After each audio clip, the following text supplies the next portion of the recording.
Ibrahima Aya est un auteur et éditeur malien.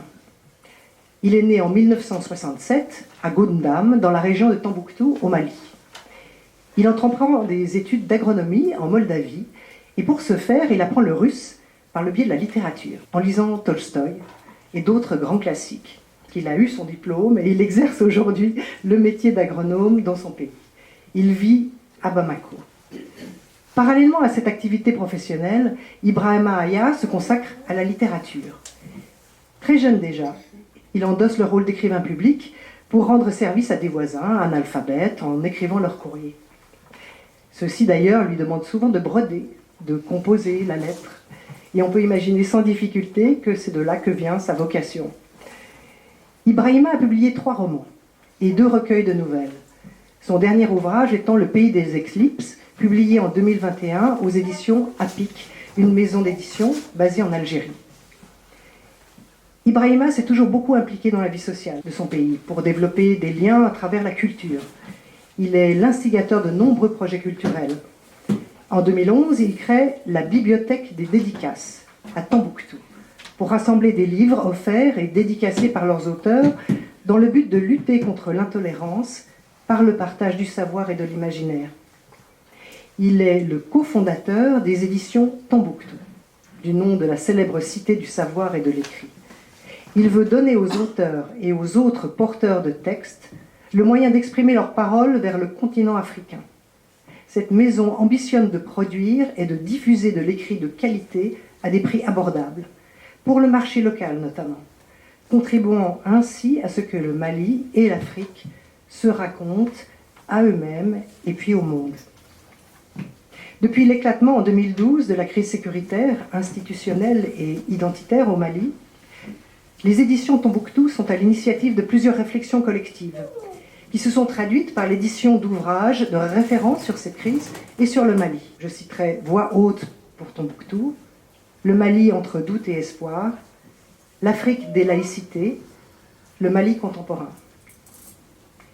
Ibrahima est également cofondateur, programmateur et organisateur de la rentrée littéraire du Mali, un des événements littéraires parmi les plus importants en Afrique, seul événement réunissant les écrivains des 4 grandes régions linguistiques présentes en Afrique, francophone, arabophone, lusophone et anglophone. Cet événement a lieu chaque année en février. Ibrahima va nous lire un extrait de son dernier roman, Le pays des éclipses. Merci. Merci à toutes et à tous d'être là. Merci infiniment à la directrice du château, donc des lieux, Anne-Sophie Kandaouro, et à la fondation Lévi Crawford, qui m'accueille depuis déjà plus d'1 mois dans ce beau lieu, ce magnifique endroit. Merci beaucoup à Pro Helvetia qui soutient ma résidence ici. Merci bien sûr à mes co-résidents qui m'offrent le plaisir de partager cette résidence avec eux. Merci à vous encore une fois d'être ici pour entendre peut-être quelque chose qui peut vous intéresser. Alors, le roman que je vais vous présenter, Sophie l'a rappelé, c'est le dernier de mes livres et il s'appelle Le pays des éclipses. Donc c'est un roman, en fait, un roman à personnages multiples. C'est une histoire qui se déroule sur 100 ans dans un pays qui se nomme la Grande Famille, et ce pays est traversé par un fleuve magnifique. Mais ce pays conçoit l'éclipse différemment. Dans ce pays, l'éclipse veut dire que la Terre est figée. Donc c'est le signe que ça ne tourne pas rond. C'est un mauvais augure. Ça veut dire aussi que ça annonce des drames. Et ces drames, c'est quoi? Bien sûr, c'est les crises politiques, les guerres, les catastrophes naturelles, les crises sociales. Donc ce roman se déroule, comme je dis, sur 100 ans. Au cœur de ce roman, la mémoire des femmes, comme ce fleuve magnifique dont j'ai parlé, qui régénère, répare et transmet. Donc l'extrait que je vais vous lire va évoquer deux personnages, Mam et Chéni. C'est qui Mam en fait? Mam, une très belle jeune fille, étudiante, qui est aussi passionnée de danse, mais qui va être violentée et traumatisée même, et brutalement séparée de son amoureux. Ayant réussi à échapper à ses bourreaux, elle va vivre cachée. Elle va se jurer aussi de se passer désormais des hommes. Mais de ce moment unique qui est arrivé, naquit une fille. Cette fille s'appelle Chéni. Alors, la famille vit cachée et Mam, pour ne pas être reconnue ni retrouvée, s'habille en boniche et la famille déménage ou change de résidence régulièrement. Alors la jeune fille va grandir et cette famille est portée par les voix de Gloria Gaynor, Celia Cruz, Ali Farka Touré et bien sûr celles de leurs grands-parents qui sont déjà bien loin. La fille Chéni a 15 ans, une belle fille, future reine de beauté. Elle est amoureuse d'un jeune étudiant qui est un futur hydrologue et nous sommes à la veille d'une nouvelle éclipse.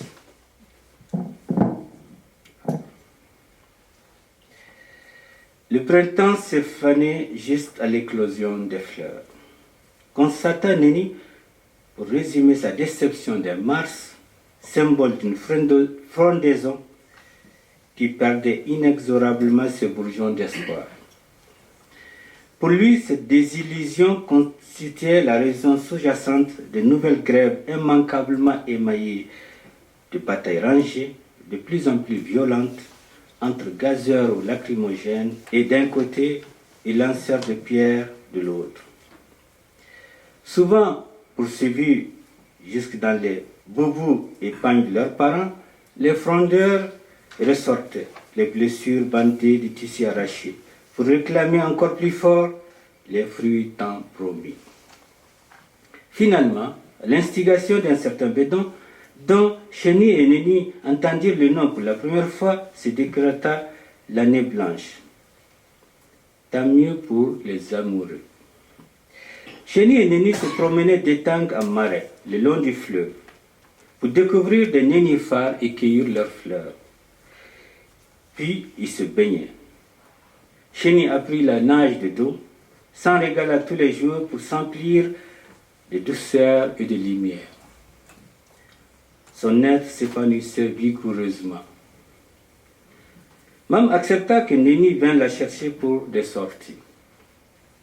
Un soir, en rentrant, les deux tourtereaux tombèrent sur un étang au cœur duquel les larges feuilles de nénuphar couvraient en une natte gazonnée toute la lame de l'eau. Les fleurs rouges se dressaient comme des bougies. Non loin, des pêcheurs grillaient du poisson. Chéni ne se rappela plus si c'était la poule qui piquait dans le rhizome ou le margouillat qui furetait de la tête sur la feuille. Ou les deux à la fois. Ils se relevèrent, la langue avide de la chair salée du poisson. 3 jours plus tard, après plusieurs nages de dos dans le fleuve, ils retrouvèrent le lit flottant du lagon allaitant sous le soleil. Cette fois-ci, la canette mordilla goulûment dans le rhizome et le margouillat se fraya promptement son chemin dans les feuillages. Du jus brûlant coula des écorces pour la première fois. Une deuxième fois, une troisième fois. Neni demanda la main de Chéni, qui le soupçonna, vit son empressement de chercher à échapper à un mariage arrangé au village.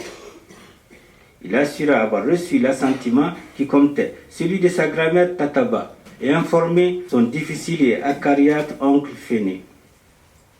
Non sans sourire, il ajouta son intérêt à brûler la politesse aux nombreux très probables prétendants, dont les plus redoutables pourraient être les vieux messieurs qu'on a indûment fait riches au crépuscule de leur vie, afin qu'ils se fassent le plus de pucelles possible avant d'être appelés à leur dernière demeure. Chénie pensa également que Néni devrait s'imaginer qu'elle avait été abandonnée avec sa maman par son père et voulait ainsi montrer patte blanche. C'est qu'il reconnut. Oui, je voudrais rassurer ta maman, même si elle devait rire d'avoir pour gendre un futur ingénieur sans emploi. Leur tante Thomas eut une lecture inattendue de l'empressement des deux tourtereaux de vouloir se marier, qui atteindrit beaucoup Chénie, tant son écho en elle était profond. Ont-ils tort? Elle n'a pas connu son père et lui sa mère. Ils se hâtent de se marier pour combler cette absence pendant que les sentiments qui sont présents peuvent encore avoir du sens. Thomas bénit avec un large sourire les deux impatients soupirants qui ont choisi de vivre leur bonheur dans la légalité, s'épargnant ainsi le fiel veneneux d'un alentour qui produit peu de liberté et beaucoup d'envieux par conséquent. Cette ambiance de médisance inquiétait la grande-tante de Chénie, d'autant plus que des têtes agitées paraissaient convaincues qu'il suffisait d'afficher barbe et chapelet pour être respecté et craint. Autrement dit, pour migrer de l'état de l'envie à celui de la possession. Pire, ces marchands menaçaient désormais de nettoyer autour d'eux. Alors, le mariage n'était pas une concession que Thomas demandait aux jeunes amoureux de faire à leur endroit, mais une façon de ne pas engraisser le terreau. Chénie et Néni convolèrent dans une simplicité frisant la confidentialité, choisissant de garder les tambours et les trompettes pour plus tard lorsqu'ils auront tous terminé leurs études. En attendant, ils avaient besoin de peu, sinon que de même pour se sentir heureux. Elle gloussait d'eau et inondait l'étang soyeux au gré de la turgescence de ses rhizomes. Mam surgit dans la chambre de Chénie, croisa le regard de sa fille, s'en détourna aussitôt, se précipita au dehors, puis revint en courant, couvrit sa fille de ses mains, la serra contre elle. Sa voix enfin se délia. Ma fille, tout ce que sa miséricorde fait est bien. Mais dis quelque chose, maman. Ma fille, tout ce que sa miséricorde fait est bien. Un accident grave, Chénie, Néni. Chénie s'échappa d'un trait, bondit dans la cour, épela le nom de Néni, appela sa maman de toutes ses forces, revint dans sa chambre, se jeta dans les bras de sa mère. Ma fille, tout ce que sa miséricorde... Sa lampe s'est éteinte, c'est ça, protesta Chénie. C'est pitoyable. Chénie quitta les bras de sa mère et se jeta par terre. Le printemps s'est fané juste à l'éclosion des fleurs. Dans le silence qui envahit la maison, le temps se figea. Leur vie, oubliée vraisemblablement de sa miséricorde, semblait accrochée à la même impitoyable et triste étoile. À l'aube, Chénie surgit de ses cauchemars. Il regarda longuement Mam, endormie à ses côtés, se leva, arracha une feuille du cahier, revint au lit pour s'appliquer pour écrire. Elle fixa de nouveau sa mère, puis jeta les mots au pied du lit. Nous sommes ces fleurs précoces qui n'eurent même pas la fortune de se faner du chagrin d'un premier amour. Merci.